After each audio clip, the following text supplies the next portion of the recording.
சமைக்க போறீங்க? தால்ச்சா சாதம். தால்ச்சா சாதம்மா? அது இன்னொன்னு பேர் என்னன்னு சொல்றாங்க? குலாப்.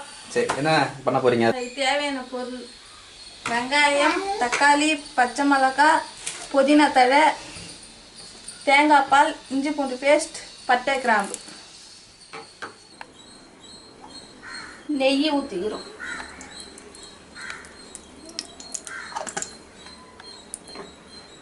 லைட்டாக எண்ணெயும் ஊற்றி எல்லாம் நிறையாவே ஊற்றிக்கிட்டோம்.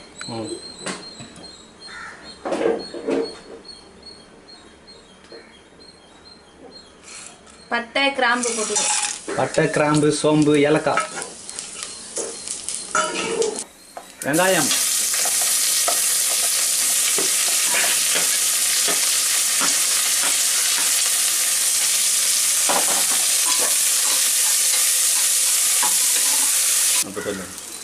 புதினாவும் பச்சை மிளகா போட்டுக்கிறோம். 6 பச்சை மிளகா. 6 பச்சை மிளகா. உனக்கு நான் தான் இன்னைக்கு வாய்ஸ் காரத்துக்கு தகுந்த மாரி போட்டுக்கணும்.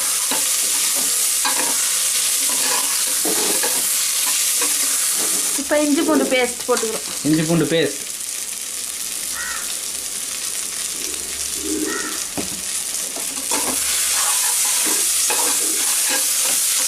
நல்லா வதங்கின அப்புறம் தக்காளியை போட்டுக்கிறோம். தக்காளி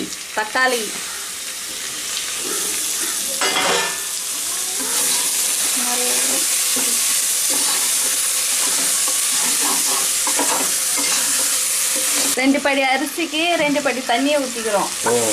அதுக்கப்புறம் 2 படி தேங்காய் பால் ஊற்றிக்கிறோம். இந்த சைஸுக்கு 2 படி தண்ணி.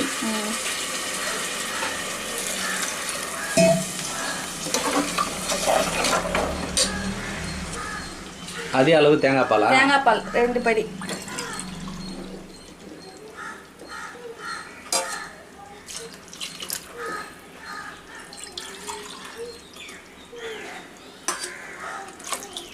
தேவையான அளவு உப்பு போட்டுக்கிறோம். கல்லுப்பு ஊற வச்சுட்டு இப்போ போட்டுக்கிறோம்.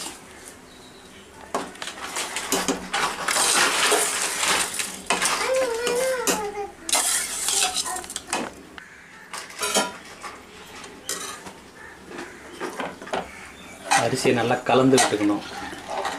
இப்போ நல்லா கலந்து விட்டுக்கிறோம் அரிசி.